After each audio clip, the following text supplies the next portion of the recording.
You know, right now, America is in the middle of what experts are calling the most critical week or crucial week of this pandemic. And here's what you know who was focused on yesterday.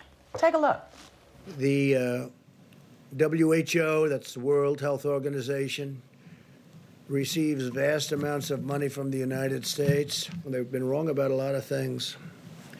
And they had a lot of information early, and they didn't want to, they seem to be very China-centric. And we're going to put a hold on money spent to the W.H.O. We're going to put a very powerful hold on it, and we're going to see.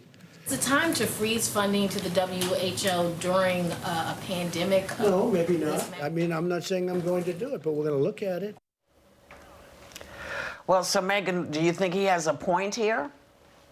Yeah, I mean, when we were going back and forth with producers last night, I said it's hard for me to find something I agree with President Trump in right now, but I actually do agree with him on the criticism of the World Health Organization.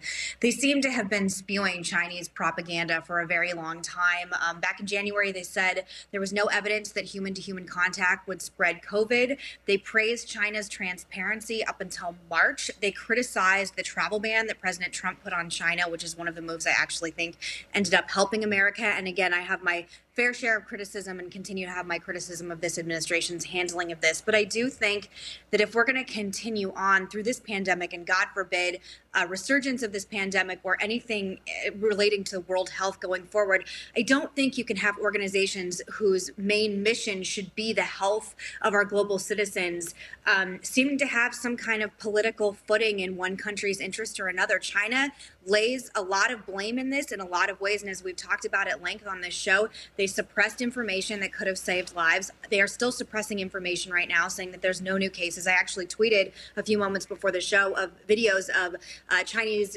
nurses taking out bodies in the middle of the night because clearly China doesn't want the rest of the world to see that there's still cases happening in Wuhan. So I don't have a lot of love lost for the World Health Organization or for China right now, and I don't think many other Americans do as well either. Okay, well, Sonny, is this another one of his pivots? Seems strange to suddenly go after the World Health Organization.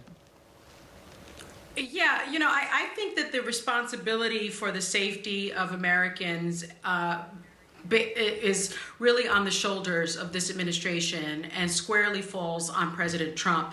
I mean, if you look at reports, and this is fairly new because I think it broke either overnight or this morning, in late November, U.S. intelligence officials from the military's National Center for Medical Intelligence warned of a contagion sweeping through the Wuhan province in China. And they were concerned for U.S. forces in Asia, and that military intelligence made its way to the president's briefing in early January. Now, for that type of intelligence to end up in the president's daily briefing requires a tremendous amount of analysis and vetting. We know that this president oftentimes doesn't read his intelligence briefings, his daily briefings. We also know that he doesn't trust U.S. intelligence, and he doesn't trust his U.S. intelligence experts.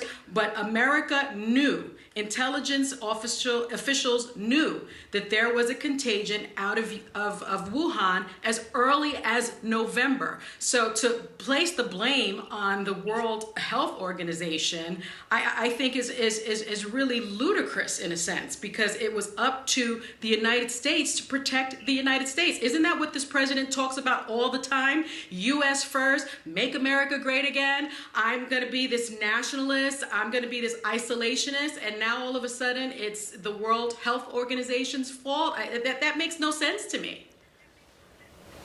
Sarah, what is your take on this?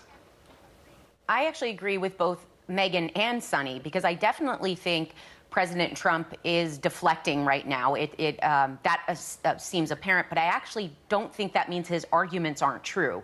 There are definitely systematic failures with the World Health Organization, and I think these are all conversations because there's plenty of blame and systematic failure through all of this that we're going to be able to talk about as time passes and we beat this virus. But what upset me more yesterday was the election in Wisconsin.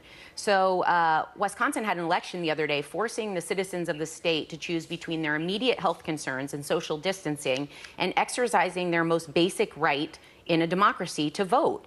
And I was infuriated because right now, this could be a micro example of what happens to all of this come November. Right now, we're dealing with our immediate health, but a lot of people, including myself, view elections as our long-term health and well-being. We vote in what we agree with, or we keep in who we agree with, whatever the way you want to look at it. But right now, they're saying the paper ballot system isn't set up state to state. Well, yesterday, I, in a panic, wrote to try to find my absentee ballot because I want to make sure Max and I have it. Now, the polling station is 5 blocks from us. But we keep seeing the date of when we're going to be able to, leave our homes again, get moved back. The goal line keeps going. And we're seeing second waves of this virus in other countries who have survived it. Like Megan mentioned, Wuhan having more cases. Come November, we're back into possibly multiple waves of this virus. It's also flu season. And when are we ever going to feel comfortable flocking to government-run polling stations again? We need to be talking about a system that we could fix now. We've got a little over 6 months, and we need to be arming ourselves. The government, the politicians should be talking about this so we can all feel more comfortable as November rolls around and we vote for our human interests.